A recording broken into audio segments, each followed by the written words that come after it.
One of the most important things in this world is safety. You should feel safe in your relationships, in your home, in your neighborhood.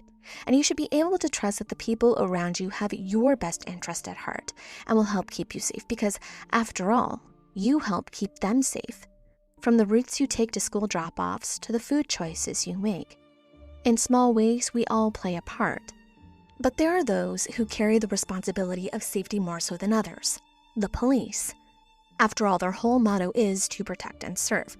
But what happens when you can no longer trust the police, or worse, trust who the police even are, and instead who are dangerous offenders pretending to be police with sinister motives to cause harm? When you can't trust the police, who do you turn to in those most vulnerable moments? Especially when who you trust could be the very difference between life and death. This is the tragic story of Lisa Au. Welcome to Down the Crooked Path. I'm your host, Amanda Joy.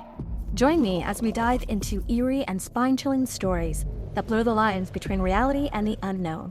From cryptids and mysterious disappearances to true crime, UFO sightings, and paranormal activity. Venture into the unknown and uncover the secrets that lie down the crooked path. A lot of the mistrust people feel towards the police today comes from a long history that communities have been talking about for generations.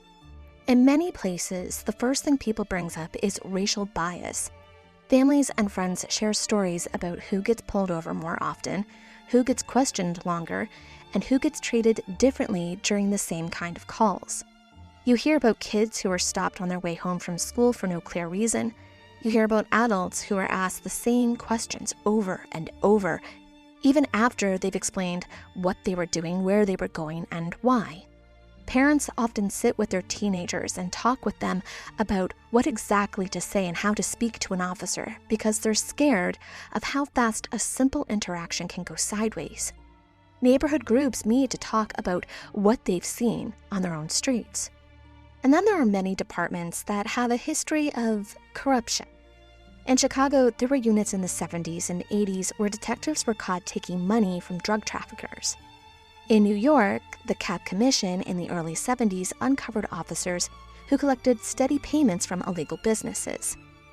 Los Angeles had the Rampart scandal in the late 90s, where members of an anti-gang unit were tied to beatings, theft, and false arrests.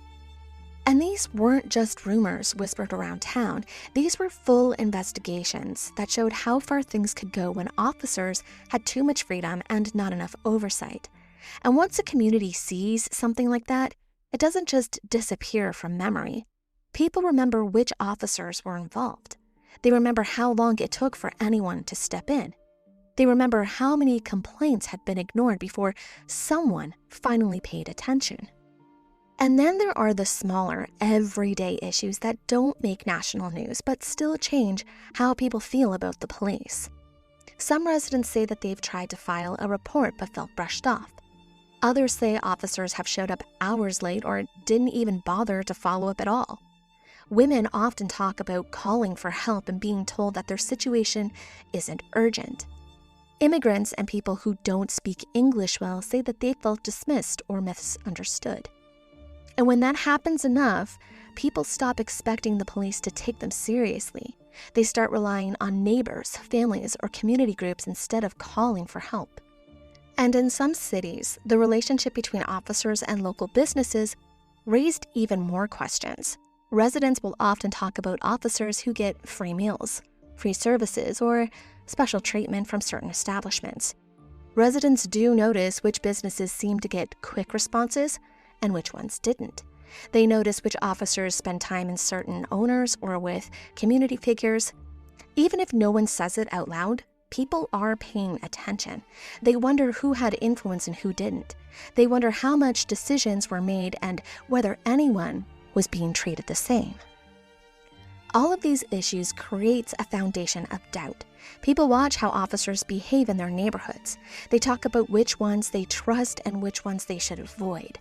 They notice when someone got pulled over for something minor, while someone else seemed to get away with a free pass. They noticed when a report was taken seriously and when ones weren't. And over time, that shaped how they reacted when something big happened. By the time major incidents hit news, the community's reaction wasn't just about one particular event. It was about how everything that came before it was addressed. Residents listened to every update with their own experiences in mind. They paid attention to who was involved and how quickly information was released, and whether the department seemed consistent with what they were saying.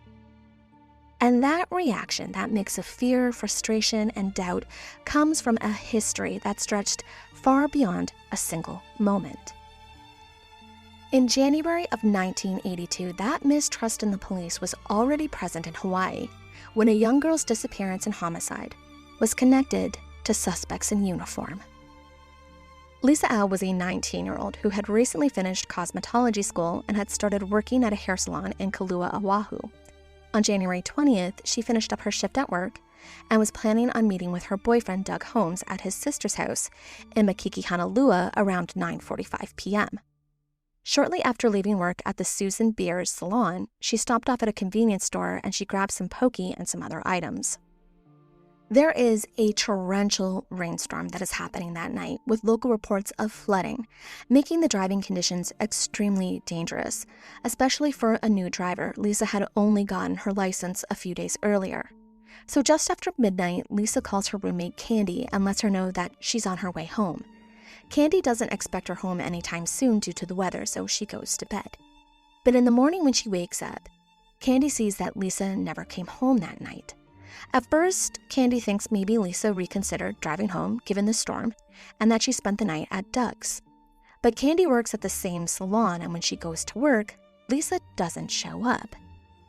Right away, Candy is very worried about Lisa, so she calls Lisa's parents, who in turn call the police, and her boyfriend Doug. He's pretty sure of the route that she would have driven home, so he sets out to look for her in case she'd gotten into an accident the night before, given the weather conditions. Along the Poly Highway off the shoulder, he finds her car, a 1976 Toyota, but no Lisa, and he calls it into the police. The details surrounding the condition of the car and its contents are very suspicious. The car is only a few miles away from her apartment and only about a mile away from her parents' place.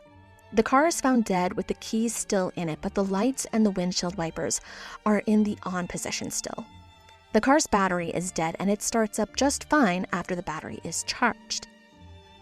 There are also some personal items, such as her purse and extra clothing that had been left in the car. Now, if she had had car trouble and had gotten a ride with someone, she wouldn't have left these things there, especially not her purse. Also, it appears that the car had been wiped completely clean. The driver's side window is rolled down a few inches as well. Now remember, it rained heavily that night, so with the window down, the inside of the car is soaked. There's even a few inches of standing water in the footwell. But what is really strange is Lisa's purse is sitting on the driver's seat, right below that window, and yet it is completely dry. To police, this means one thing. The purse was not in the car the whole time. Someone must have come back to the car and placed the purse on the seat after the rain had stopped. Inside the purse, nothing is missing. Her wallet is still there, but the police notice that both her driver's license and the car's registration are missing. This raises some red flags to authorities right away. If someone pulled over to the side of the road, rolled down their window to talk to someone, it would probably be for a police officer who would ask for a person's license and registration during a traffic stop, or someone who was pretending to be a police officer. Nothing in the car gives any sort of clue as to where Lisa is or what happened to her. A massive search is launched. Lisa's parents are pretty involved with the local church, and together they rally up search parties. Between the locals and the authorities, several comprehensive searches are done. There are over 150,000 flyers distributed around the island. Every place, from golf courses to swamps, are scoured with helicopters even, but there is no sign of Lisa anywhere. Doug, the boyfriend, was the last person to have seen Lisa, so naturally he is brought in for questioning. According to his account, just after midnight, he walks Lisa to her car after the two of them had dinner with his sister and hung out for a bit. Then he drove back to his dorm at the University of Hawaii, which isn't too far away from his sister's. At this point, though, the police are not looking at him as a suspect. One thing of note that is very odd is during this time, there is no evidence one way or the other as to whether or not Lisa is alive or dead. But when police talk about their investigation, they are talking about Lisa as if they know she's dead. They are talking about areas her body would have washed up if she had ended up in a body of water near where her car was found. They're even talking about the weather and how that would have impacted her body and how that would have impacted her. 10 days after the missing persons report is filed, the police get a phone call at around 2 p.m. about the discovery of a female body. A hiker was out with his dog along Tantalus Drive. It's an area that's not really visible from the road and is known for its dense vegetation and drop-offs. He gets hit with this intense, horrible smell. He knows it can't be something good. And sure enough, he finds the body of a severely decomposed, naked female. The body is laying face down in high grass just several yards away from the slope off the road, as if she had been tossed there. There is no other woman who have been reported missing recently, so the police are fairly confident that this is in fact Lisa. The following day, Lisa Au's body is ID'd by the Honolulu City Medical Examiner.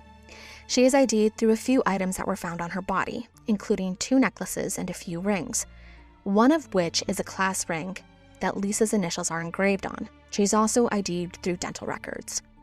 Where her body was found is actually the opposite direction of where her car was headed. It's actually closer towards Doug's sister's apartment in Makiki rather than her apartment in Kailua. Between the time of her disappearance and the discovery of her body, the weather has not been ideal. The area has experienced heavy rainstorms, flooding, high humidity, and warm temperatures, all of which have contributed to fast decomposition and has washed away a lot of evidence that might have been found in the area, such as footprints or tire tracks. Due to the advanced levels of decompositions, the medical examiner cannot confirm a time of death or the cause. While it is never confirmed, most people believe that Lisa was most likely strangled. Strangulation often leaves signs on the soft tissue, such as bruising of the neck muscles and small hemorrhages. These signs can very easily deteriorate in early stages of decomposition. Suffocation or smothering are other lead examples, as they leave almost no skeletal evidence even on fresh bodies. Drowning is a third option. While water can be found in the lungs, some stages of decomposition can cause internal organs to liquefy, lungs to collapse, and water exposure from the rain can also contaminate the body. Even without a confirmed cause of death, police know that they now have a homicide investigation on their hands. And one of their leading theories is that Lisa was pulled over that night by someone who was impersonating a police officer between 1 and 1:30 a.m. Now, this isn't too far-fetched. The area has a history of these impersonations, with at least one case that involved violence. It isn't hard for someone to put a blue light under their front grille to impersonate an unmarked police cruiser. And once news leaked of this theory, a huge panic broke out of women afraid of police checks, fearing that they would be pulled over with the intent of harm. There were hundreds of calls coming in from women reporting that they had been stopped by unmarked vehicles with blue lights in the front grille. This became such a problem that eventually the authorities banned front blue grille lights and replaced them with either dome or bar lights that sat on top of the vehicle. Just the same week that Lisa had gone missing, another woman reports that she had been pulled over by an unmarked vehicle with flashing blue lights in the front grille. She pulls over and a man gets out of the car and asks that she roll down the window and present her license and registration, which she does because this is a pretty standard request during a traffic stop. But then he asked her to get out of her car and get into his while he reviewed her information. This puts her spidey senses into overdrive, that there's something very wrong with this scene, and so she speeds off. Now, she doesn't get the license plate of the car, but she does know what this guy looks like. According to her account, he spoke good English and had a baby face. He stands around 5'10" and is about 180 pounds. She also provides a description of the car, a white, older American model car that was in pretty good condition. Then on February 4th, the Honolulu Police Department make an announcement. They have arrested a man named Donald Satana for impersonating a police officer and being in possession of a switchblade. This happened after he picked up a hitchhiker while pretending to be a police detective. What makes this event odd, though, is the police also announced that they don't believe Donald is connected to Lisa's murder, mostly because he didn't match that baby-face description given to them by the other woman. Donald is in his 40s. Despite this, police say that they do in fact have a suspect in mind. The problem is, they don't actually have a name for said person. What they do have to go on, though, is another eyewitness account from a woman who says that she too was pulled over by someone who was pretending to be a police officer the very same night that Lisa went missing. This event actually took place about half an hour after Lisa supposedly left Doug's sister's place. The woman says that she was pulled over by what looked like an undercover or unmarked police car because it had flashing blue lights under the front grille. In her account, both this event and the man were weird, but he doesn't try to lure her away from her own vehicle. She does get a good look at this man, and her description is very different from the one provided from that first account. This time, the description is of a white male in his 30s or 40s, so again, not baby-faced, with gray hair and hazel eyes. The car is also different too. This vehicle is a green four-door late American model. Police are getting tons of calls similar to this, but a lot of them have no connection to Lisa's case. So it's around this time that police make composite sketches of not one, but 3 possible suspects. But like most details with this case, this too is weird because the police never actually released these sketches to the public. After this, police turn to a different theory. If it wasn't an impersonator who was responsible for Lisa's death, maybe it was one of their own, and their attention turns to one Thomas Burns. Burns was a Honolulu police officer with a questionable history. Regardless of never being formally charged with her murder, he was questioned and publicly announced as their lead suspect. On February 10th, the police were granted a search warrant for Burns's home, which was just a mere block away from where Lisa Al lived. This search turned up nothing that would have connected him to Lisa's murder. See, the key pieces of evidence against him were 2 events. One involved a 14-year-old girl who was with Burns as part of a ride-along program, in which Burns was convicted of second-degree sexual abuse in September of 1981. After several trial delays, he was eventually sentenced to some community service, a fine, and basically a slap on the wrist because he was allowed to continue working on the force. The other event comes from a Windward side woman. After his name was leaked to the press, she comes forward with a claim that he had pulled her over too and had used blue flashing lights.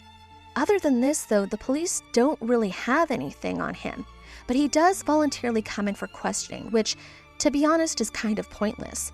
Burns doesn't say a thing and waits for his lawyer, who basically walks him out of the station without giving the police anything. Even though they don't really have anything to prove that Burns was involved in Lisa's murder, they keep looking at him, and they actually bring him before a grand jury to decide if they can move forward with charges, which turns out to be a total joke. The investigators pushed the issue because of the intense public outcry for the case to be solved. But the grand jury throws out this embarrassing case against Burns, and it doesn't go anywhere. Years later, Burns files a $20 million lawsuit against the chief of police, Francis Keela, and another detective, as well as a news outlet, for identifying him as the primary suspect in Lisa's murder. Not only has he been fired over this, but in the lawsuit, he states that because of these accusations, he was shunned by his family and friends, and he started to suffer from paranoia.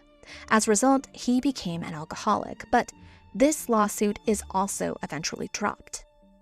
To this day, there are many people who still believe that a police officer is responsible for Lisa's death. Just the same, police do have other suspects that they probably should have paid closer attention to. Remember the sketches that they had made of the other 3 potential suspects? One witness claims to have seen Lisa on the night she was murdered. Someone was taking her into a car not far from where Lisa's car would later be found abandoned. One of the suspects, who we'll call Suspect A, since his name wasn't released in media, is actually given 2 polygraph tests, which of course doesn't really mean much because polygraph tests are inadmissible in court. But this suspect fails both times. There's also another witness named Charlotte, who tells police that she saw this person in a car with Lisa the night she was murdered, not far from where Lisa's body would later be found. Charlotte actually picks Suspect A out of a lineup. Even with all of this, the police never seriously looked at Suspect A. They just focused all of their attention on Thomas Burns. And this isn't the only issue with the investigation. There are some major problems. There are a lot of accounts that say when Lisa's car was first found, the police failed to properly secure the scene, and there was inadequate forensic processing done. Furthermore, there were some pretty glaring issues with the initial autopsy. Autopsies are a pretty important part of any murder investigation. And while the decomposition state of her body was too advanced to confirm a cause of death, a toxology workup could have ruled out poisoning, or if she had even been drugged at the time of her death. But for whatever crazy reason, a toxology report was not submitted during the time of her initial autopsy. Instead, the ME office waited a whole year to submit one. When the results came back, it showed that at the time of Lisa's death, she had cocaine and possibly amphetamines in her system. Had this been known at the beginning of the investigation, it could have led the case in an entirely different direction, perhaps one away from Thomas Burns. More than a year after Lisa's death, her body was exhumed for another autopsy, in hopes of finding anything that might breathe new life into the investigation. Primarily, the police had taken her skull and jawbone back to the Honolulu Medical Examiner. Sometimes a skull is able to show more anthropologically than the rest of the body. The hope was that maybe this time they could pinpoint a cause of death. But more than a year later, with further decomposition, once again, a formal cause of death could not be determined. What was discovered, however, is how little care the first ME had taken with Lisa's body. Not only had her body not been washed before being placed in her coffin, meaning that her body was covered in grass and leaves from where she had been found, but her remains were still inside the body bag. This means that a thorough autopsy had not been performed. Even worse, to this day, no one can say with certainty what happened to Lisa's skull and jaw after the second autopsy, with Honolulu Police Department claiming that they're still in the hands of the ME, who claim that they were reburied with the rest of her remains. But the only way to be certain of this is to disturb her grave once again.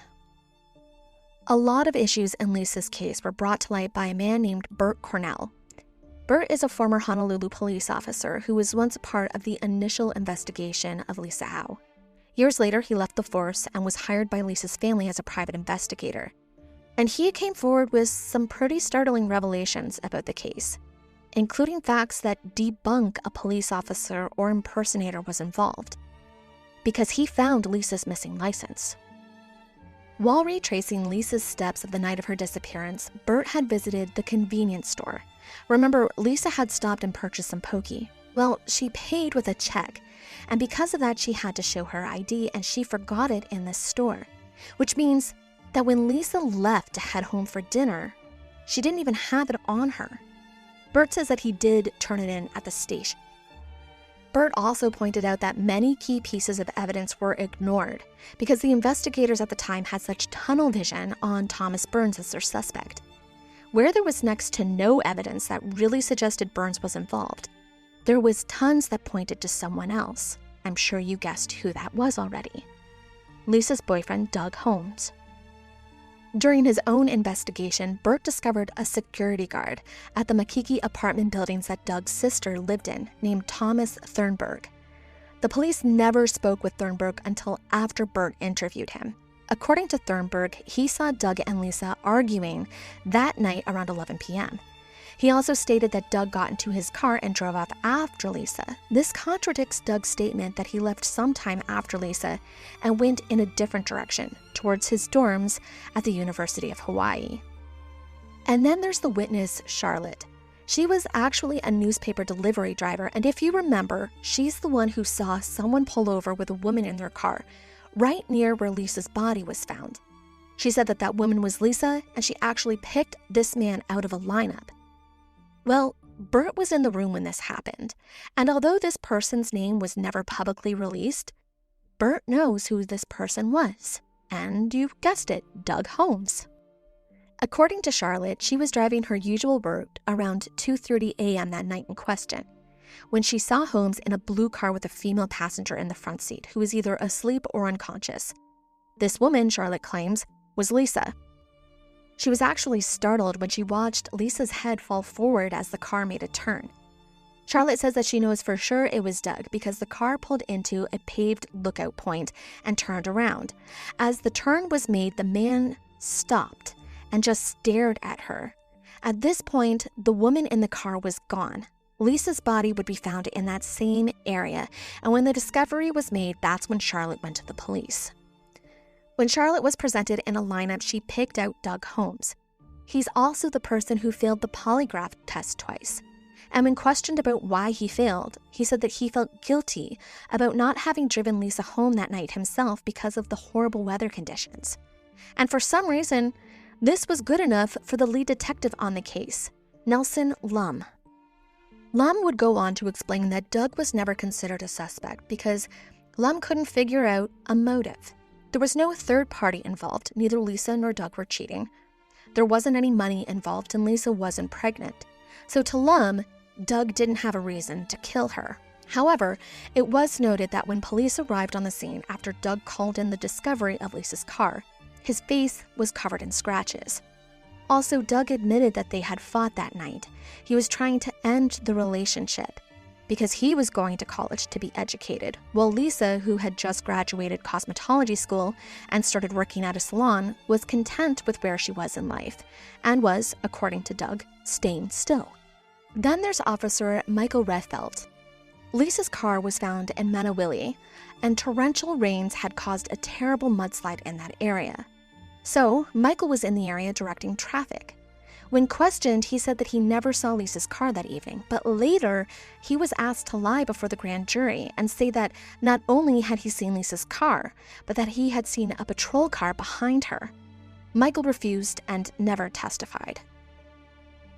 3 years after Lisa's death, Lum writes in a sworn statement that after an extensive investigation, there was no evidence that linked her death to a police officer. At one point, there was even a civil suit against the police department. This suit claimed that 2 officers had driven past Lisa's car that night but never stopped. The argument made by the family's lawyer, Roy Chan, was that these officers had a responsibility to aid motorists, and therefore they should not have driven past the car and ignore it. The suit was a dead end, with the police force arguing that unless a person seems to be in distress, the officers are not required to pull over and offer assistance. When you look at Lisa's case by itself, it's easy to feel like the circumstances around her disappearance are a one-off. A tragic combination of bad timing, bad weather, and a system that was so desperate to close the case, tunnel vision caused investigators to ignore key details.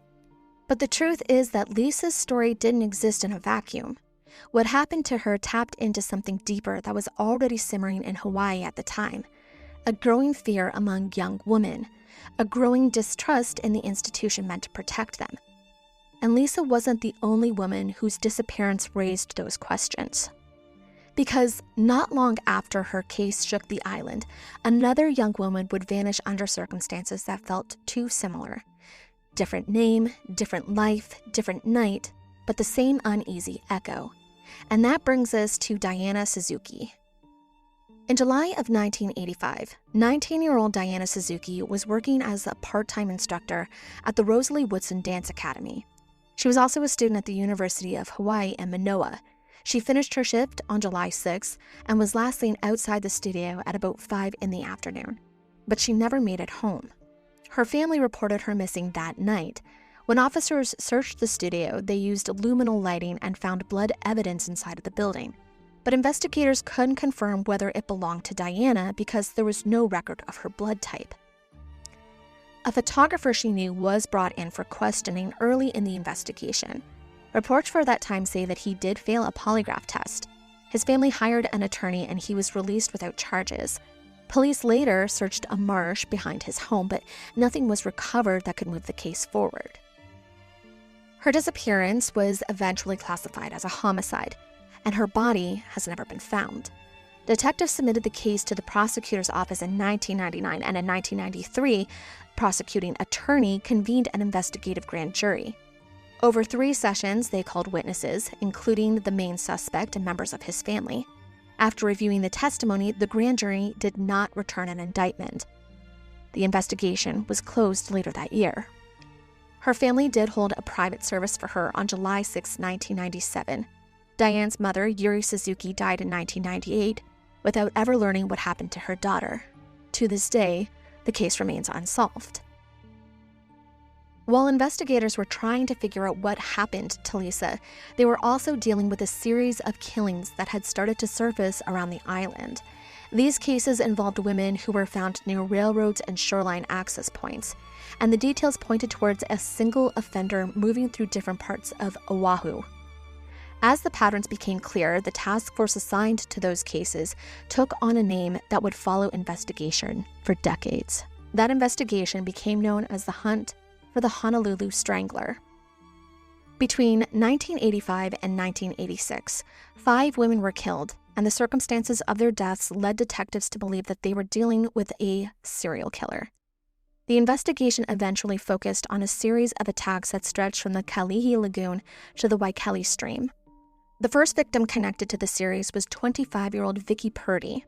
She had been out with friends on May 29, 1985, and a taxi driver dropped her off at her car around midnight. Her husband expected her home earlier in the evening, and when she didn't return, he went looking for her. He found her car parked where she had left it, with a fresh dent, but there were no signs of her. Her body was later recovered in the Kalihi Lagoon, still wearing the clothes that she had on the night she disappeared. The injuries on her body indicated homicide, but the investigation stalled for months. On February 14, 1986, 17-year-old Regina Sakamoto went missing after calling her boyfriend to say that she would be late to school. She had missed her bus and was last seen waiting at the stop along her route. When she didn't come home that night, her family contacted the police. Her body was also found in the Kalihi Lagoon, less than a mile away from where Purdy had been found. The similarities between the 2 cases pushed detectives to consider the possibility of a serial killer. 2 weeks later, the body of 21-year-old Denise Hughes was discovered in a drainage canal near the same area. She lived in Pearl City and relied on the bus to get to and from work. She was believed to have been at her stop earlier than usual the day that she disappeared. 3 teenagers found her body, and the injuries matched those of the earlier victims. It was at this point that the Honolulu Police Department formed a task force with the assistance from the FBI and investigators who worked the Green River case. The working profile described the offender as someone who might target women in vulnerable situations, including bus stops. This person also likely lived or worked near the Waipahu Sand Island area.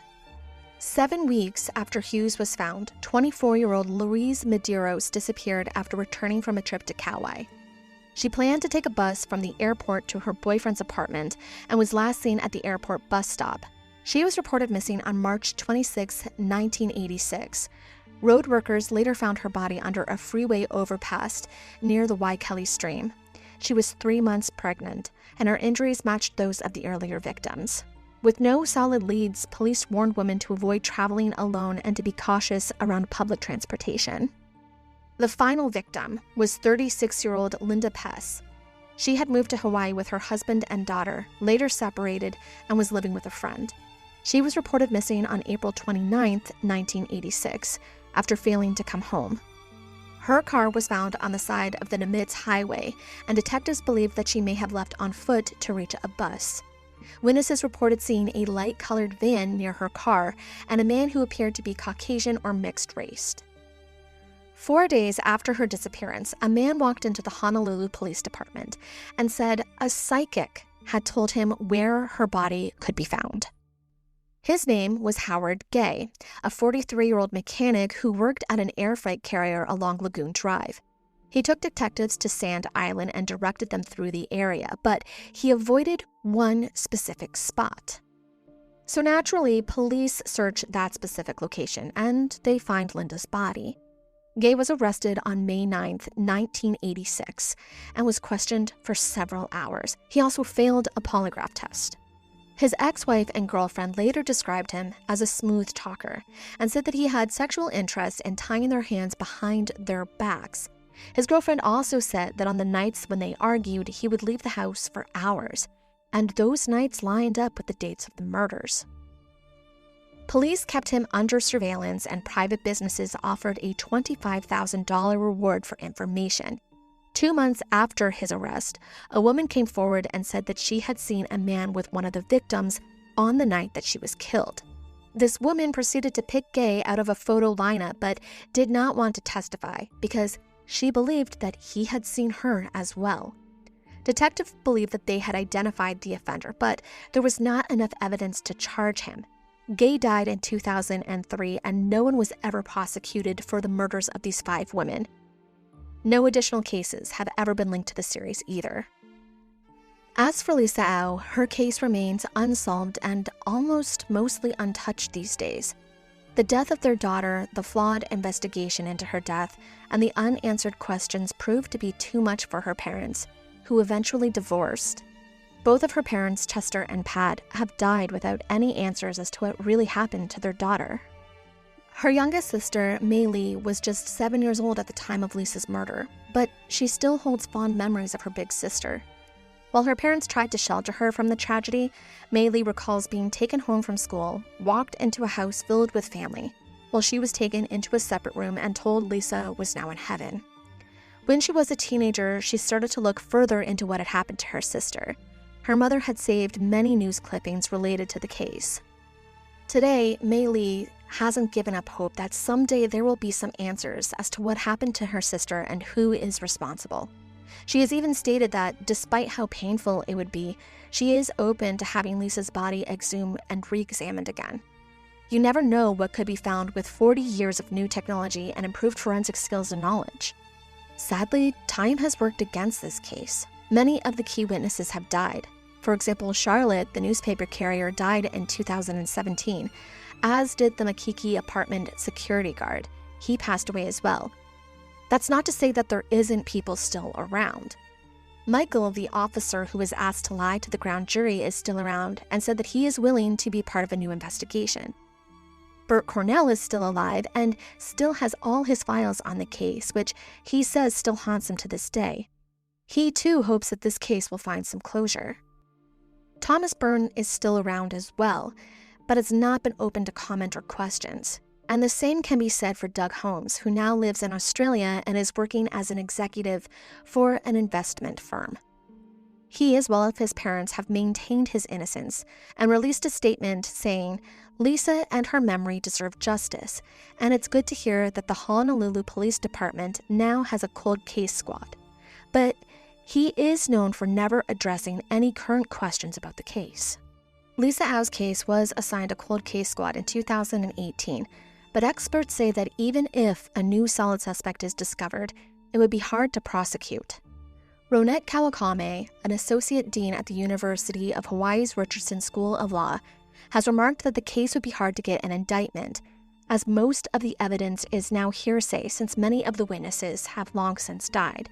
But there is still hope that if someone does know something, years of keeping silent has weighed heavy on their conscience and they will come forward with new evidence. At least, this is the hope of the Honolulu Police Department. Thank you for taking this journey down this crooked path. I'm Amanda Joy signing off. Let the facts guide your way and let the truth be the thing that follows you home.